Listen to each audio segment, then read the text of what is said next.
আমার প্রিয় ছাত্রছাত্রীরা, ম্যাথ মিশন বিএম এর পক্ষ থেকে তোমাদের স্বাগত জানাই। আজকে তোমরা যারা যারা আমার চ্যানেলটিকে সাবস্ক্রাইব করেছো তাদের প্রত্যেককে আমি ধন্যবাদ জানাই, কেননা এরপরের যে অঙ্কগুলো আছে তোমরা প্রতিনিয়ত এটা পেতে থাকবে। আজকে আমি তোমাদের ক্লাস 6 এর কোষে দেখি 7 এর 13 দাগের অঙ্কগুলো দেখাবো। তবে অঙ্ক খুব সহজ, আর খুব সহজে তোমাদের বুঝিয়ে দিচ্ছি। দেখো কত সহজেই তোমরা এই অঙ্কগুলোকে করে ফেলতে পারবে। একটু খুব ভালো করে প্রথম থেকে শেষ পর্যন্ত দেখো। তাহলে কি আছে দেখো, যে 13 দাগের একের অঙ্কটা 13 13.28 মাইনাস 4.07 প্লাস 2.7 ইন্টু 0.02 রয়েছে। তাহলে আমরা কি জানি, আমরা সরল অঙ্কের একটা নিয়ম জানি, যে নিয়মটাকে বলা হয় বদমাস নিয়ম। তাহলে সেই নিয়ম অনুযায়ী যদি আমরা দেখি, যদি এখানে বিয়োগ থাকে, এখানে যোগ থাকে আর গুণ থাকে, তাহলে কার কাজ আগে হবে? সব সময় আগে এইখানে এই ক্ষেত্রে হচ্ছে গুণের কাজটা আগে হবে। তাহলে গুণের কাজ আগে, তাহলে আমরা গুণের কাজটা কি আগে করে ফেলছি। তাহলে কত আছে 2.7, তাকে 0.02 দ্বারা আমরা গুণ করছি। 2 সাথে 14, 4 হাতে রইল 1, 2 2 4 আর 1 5। আমাদের দেখতে হবে কটার আগে দশমিক আছে, একটা দুটো আর একে তিনটের আগে দশমিক আছে, আমাদের দশমিক গুলোকে বসিয়ে দিতে হবে। তাহলে একটা দুটো আর একটা নেই, শূন্য বসিয়ে আমরা দশমিক বসিয়ে দিলাম।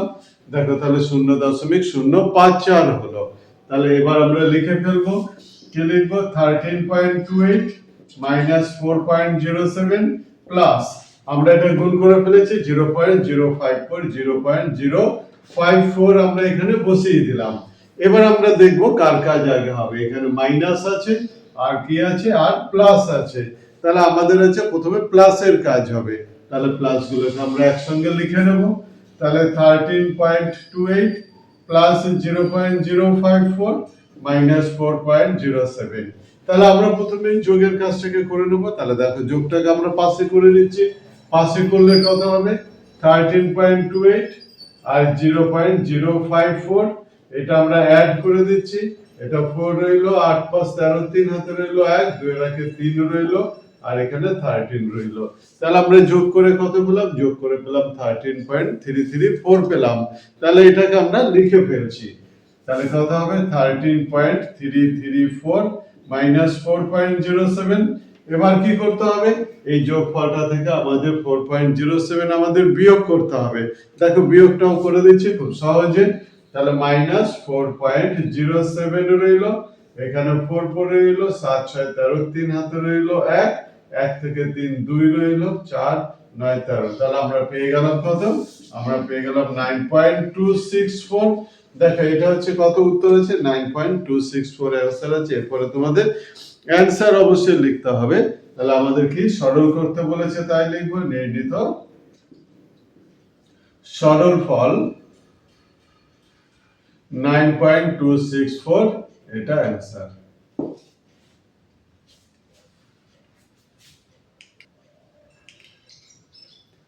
এবার দেখো 13 এর দাগে রোমান 2 এর অঙ্ক। তাহলে রোমান 2 এর অঙ্ক রয়েছে 45.85 মাইনাস 6.29 প্লাস 15.06।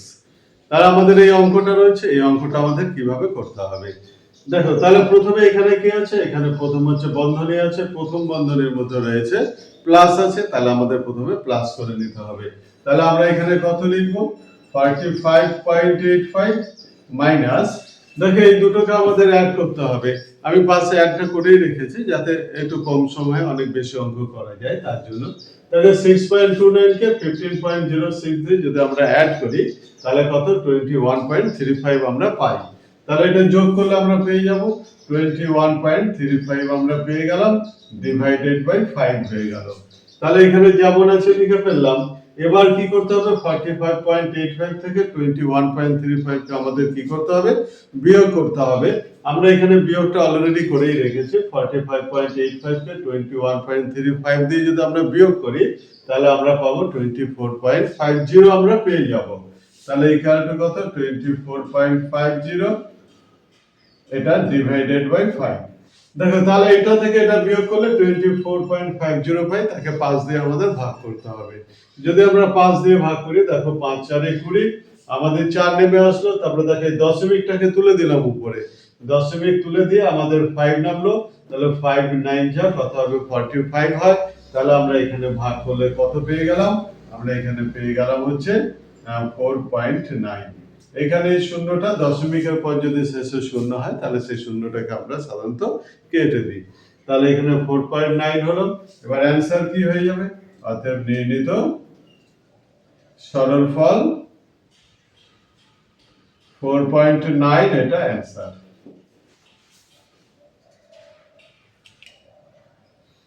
এবার দেখো 13 দাগের রোমান 3 অঙ্কটা। তা 13 দাগের রোমান 3 অঙ্কটা হচ্ছে 7.8 মাইনাস 7.8 ইনটু 0.2 ডিভাইডেড বাই 1.2 আছে। তাহলে আমাদের এই অঙ্কটা করতে গেলে প্রথমে আমাদের কি করতে হবে, ব্র্যাকেটের মধ্যে কাজ করতে হবে। কিন্তু ব্র্যাকেটের মধ্যে কোনটা আছে, এখানে যেহেতু গুণ আছে গুণের কাজটা আগে করতে হবে। তাহলে এখানে কি হবে, দেখো 7.8 মাইনাস, তাহলে 7.8 কে 0.2 দ্বারা যদি আমরা গুণ করি তাহলে আমরা পেয়ে যাব কত, 1.56 আমরা পেয়ে যাব। তাহলে 1.56 আমরা পেয়ে গেলাম ডিভাইডেড বাই 1.2। এবার কি করতে হবে, দেখো বন্ধনীর মধ্যে রয়েছে, এখানে বিয়োগ করতে হবে। তাহলে আমাদের প্রথমে 7.8 থেকে 1.56 কে আমাদের বিয়োগ করতে হবে। তাহলে 7.8 থেকে 1.56 কে যদি আমরা বিয়োগ করি তাহলে আমরা পেয়ে যাব কত, 6.24 আমরা পেয়ে যাব। 6.24 ডিভাইডেড বাই 1.2 পেলাম। এখানে দেখো 6.24, এখানে ভাগ 1.2। তাহলে এই ক্ষেত্রে আমরা কি করতে পারি, আমরা প্রথম হচ্ছে দশমিকগুলোকে আমরা তুলে নেব। দশমিকগুলো তুলে নিলে অঙ্ক করতে অনেক সুবিধা হয়। তাহলে আমরা সমান দিয়ে করছি, দেখো তাহলে 624 100। দেখো দশমিকের পর যদি দুটো ঘর থাকে তাহলে দশমিক উঠে গেলে আমরা কি হবে, একের পিঠে দুটো শূন্য অর্থাৎ 100 হয়ে গেল।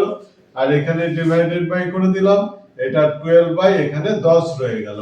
দেখো তাহলে আমরা প্রথমে কি করলাম, আমরা দশমিকটা তুলে নিলাম। তাই দশমিক তোলাটা এর আগে যে আমার যে ভিডিওটা করা আছে এর আগেরটাই তোমাদের দেখিয়ে দেওয়া আছে। তবে কত দাগের বলছে, এটা 11 দাগের যে অঙ্কগুলো আছে, এই 11 দাগের অঙ্কগুলো এর আগের পার্টে আমি করিয়ে দিয়েছি। তবে সেই পার্টটা একটু ভালো করে দেখে নিও, দেখবে দশমিক কত সহজে তুলে অঙ্কগুলো করা যায়, তোমরা খুব সহজে বুঝে যাবে। তাহলে এখানে রইলো, তাহলে আমরা কি করব, 624 বাই 100। এই ভাগ থাকলে আমরা গুণ চিহ্ন দেবো, গুণ চিহ্ন দিয়ে পরের সংখ্যাটা উল্টে যায়, 10 বাই 12 হয়ে যাবে।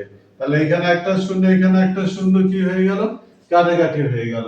তাহলে 624 আর নিচে 12 আছে, 12 দিয়ে যদি 624 কে ভাগ করা হয়, দেখো আমি আগে এখানে ভাগটা করে রেখেছি, 12 5 12 60 হবে। এবার 24 নেমে যাবে, 12 2 হচ্ছে 24 হবে। তাহলে যদি আমরা ভাগটা করি, ভাগটা করলে কি হবে, আমরা ওখানে 52 পাবো। তাহলে 12 দিয়ে 12 কে ভাগ করলে 1, 12 দিয়ে এটা ভাগ করলে হচ্ছে 52 হয়। তাহলে সমান হচ্ছে 52 বাই 10 ইকুয়াল টু 5.2। অতএব আমরা লিখতে পারি নির্ণীত সরলফল 5.2, এটা অ্যান্সার।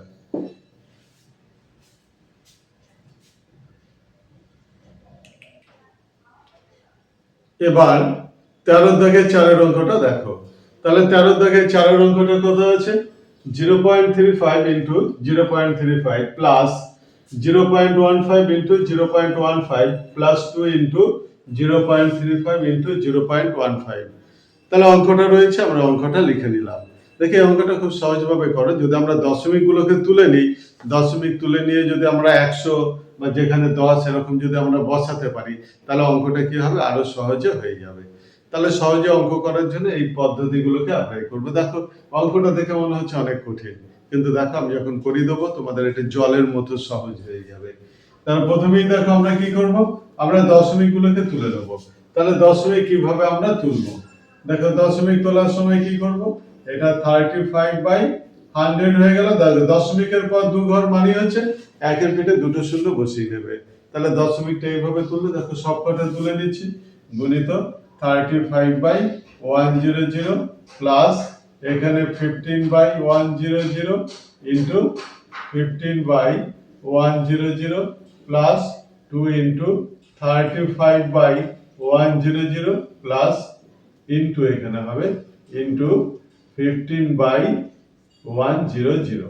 দেখো তাহলে আমরা প্রথমে কি করলাম, প্রথম কাজ হচ্ছে কি যেখানে দশমিক আছে দশমিকটা তুলে নিলাম, তাহলে দশমিকের পর যে কটা ঘর থাকবে একের পিঠে সে কটা শূন্য তোমরা বসিয়ে নেবে, তবে অঙ্কটা অনেক সহজ হয়ে যাবে। এবার দেখো যেটা গুণ করতে বলা আছে আমরা সেটাকে গুণ করে নেবো। তা তোমাদের সুবিধার্থে আমি গুণগুলো একটু পাশে করেই রেখেছি যাতে সময়টা কম লাগে। দেখো 35 কে যদি 35 দিয়ে গুণ করা হয় তাহলে গুণ করলে আমরা পেয়ে যাবো কত, 1225 পেয়ে যাবো। তা আমরা এখানে লিখেই ফেলি, আমরা এখানে লিখলে কত পাবো, দেখো 1225, আর নিচে 100 আর 100 যদি আমরা মাল্টিপ্লাই করি গুণ করি তাহলে একের পিঠে আমরা কটা পাবো, চারটে শূন্য পাবো। প্লাস এই 15 and 15 যদি আমরা গুণ করি তাহলে আমরা পেয়ে যাবো কত, 225 বাই একের পিঠে 1 2 3 চারটে শূন্য আমরা পাবো। এরপরে দেখো এখানে 35 কে 2 দ্বারা গুণ করলে 70 হয়, 70 ইনটু 15, 70 ইনটু 15 যদি আমরা গুণ করি তাহলে আমরা পেয়ে যাব হচ্ছে 1050 পেয়ে যাব। তাহলে 1050 পেয়ে গেলাম, আর নিচে একের পিঠে 1 2 3 চারটে শূন্য আমরা পেয়ে গেলাম। তাহলে এইখানটাতে আমরা কি করলাম, প্রথমে উপরের গুলো গুণ করে নিলাম আর নিচের সংখ্যাগুলো গুণ করে নিলাম। এবার দেখো তিনটে আমরা কি পেলাম, আমরা এখানে এই একটা 1225 বাই 10,000 পেলাম, 225 বাই 10,000 পেলাম, প্লাস 1050 বাই 10,000 পেলাম। এবার নিচের দেখো সংখ্যাগুলো সব কটা 10,000 রয়েছে, তাহলে এটা যদি আমরা লসাগু করি তাহলে লসাগু আমাদের 10,000ই হবে। তাহলে আমরা কি করব, এবার লসাগু করে নেব। তাহলে এটা পেয়ে গেলাম হচ্ছে 10,000। তাহলে এবার 10,000 কে 10,000 দিয়ে যদি আমরা ভাগ করি তাহলে আমরা পাবো কত, আমরা 1 পাবো। তাহলে 1 এর সাথে উপরের সংখ্যা গুণ করলে আমরা ওই সংখ্যায় পেয়ে যাবো 1225 পাবো, প্লাস 10,000 দিয়ে এটা ভাগ করলে 1 হয়, তাহলে এখানে আমরা 225 পাবো, প্লাস 10,000 দিয়ে 10,000 কে ভাগ করলে আমরা হচ্ছে 1 পাবো, 1 এর সাথে 1050 যদি গুণ করি 1050 হবে। এরপরে দেখো কি করতে হবে, এবার আমাদের যোগ করে দিতে হবে 10000। তাহলে 1225 দেখো 225 আর 1050 এটা আমরা যোগ করে নিলাম। আমরা যদি যোগ করি, যোগ করে আমরা কত পেয়ে যাব, 2500 আমরা পেয়ে যাব। তাহলে আমরা কত পেয়ে গেলাম, 2500 এটা আমরা পেয়ে গেলাম। তাহলে উপরে দুটো শূন্য আছে, নিচে দুটো শূন্য কাটাকাটি করে দিলাম। এবার দশমিকের স্থান পরিবর্তন করলে নিচে যেহেতু দুটো শূন্য আছে এখান থেকে দশমিক 2 ঘর সরে যাবে। তাহলে দশমিক যদি 2 ঘর সরে যায় তাহলে কি হয়ে যাবে, 0.25 হয়ে যাবে। অতএব আমরা উত্তর লিখব কত, নির্ণীত সরল ফল 0.25, এটা অ্যান্সার। দেখি এই অঙ্কটা তোমাদের খুব সহজে করে দিলাম, কিন্তু তোমরা প্র্যাকটিস করবে, প্র্যাকটিস করলে এগুলো অনেক সহজ। এবার দেখো, এবার হচ্ছে 13 এর রোমান 5 এর অঙ্কটা দেখো। 4 2.07 এটা প্রথম বন্ধনীর মধ্যে রয়েছে ইনটু 2.5 ডিভাইডেড বাই 1.93 রয়েছে। তাহলে এই অঙ্কটা আমরা কি করে করব, তার প্রথমে বন্ধনীর কাজ হবে। বন্ধনীতে কত, 4 থেকে 2.07 হচ্ছে বাদ দেবো। দেখো 4 থেকে 2.07 এখানে আমি বাদই দিয়ে রেখেছি, এখানে বাদ দিলে কত হবে, 1.93 হবে। তাহলে সমান দিয়ে এখানে কি করব, এখানে দ্বিতীয় বন্ধনী দিলাম 4. এটা থেকে যদি বাদ দিই আমরা পেয়ে গেলাম কত, 1.93 পেলাম, ইনটু 2.5 হলো দ্বিতীয় বন্ধনী, ডিভাইডেড বাই 1.93। দেখো তাহলে প্রথমে আমরা হচ্ছে বিয়োগ করে নিলাম, বিয়োগ করার পর যেমন 2.5 রয়েছে এখানে সে গুণটা আমরা লিখে দিলাম। এবার এটা গুণ আছে, তাকে কত দিয়ে ভাগ করতে হবে, 1.93 দিয়ে ভাগ করতে হবে। তাহলে ভাগ করলে আমরা কত পাবো, ভাগ করলে তো 1.93 নিচে চলে আসবে, 1.93 ইনটু 2.5। দেখো উপরে 1.93 আবার নিচেও কত আছে, 1.93 রয়েছে। তাহলে এটা কেটে এখানেও 1 রইলো, এখানেও 1 রইলো। তাহলে এখানে আমার কত পড়ে আছে, দেখো এখানে পড়ে আছে 2.5। অতএব আমরা কি উত্তর লিখতে পারি, নির্ণীত সরল ফল 2.5, এটা অ্যান্সার। তা আজকে ছিল হচ্ছে 13 দাগের এই 5টা অঙ্ক তোমাদের দেখিয়ে দিলাম, তবে খুব সহজ করে দেখিয়ে দেওয়া আছে, তোমরা সবাই করতে পারবে আর ভালো করে প্র্যাকটিস করবে, অঙ্ক সবাই পারবে। তা তোমরা যারা এই ভিডিওটা দেখলে সবাইকে অসংখ্য ধন্যবাদ জানাই। যারা সাবস্ক্রাইব করনি তারা একটা সাবস্ক্রাইব করে দিও, একটা লাইক এবং কমেন্ট অবশ্যই করে দেবে, যাতে পরবর্তী ভিডিওগুলো তোমরা সবার আগে পেতে পারো। ধন্যবাদ।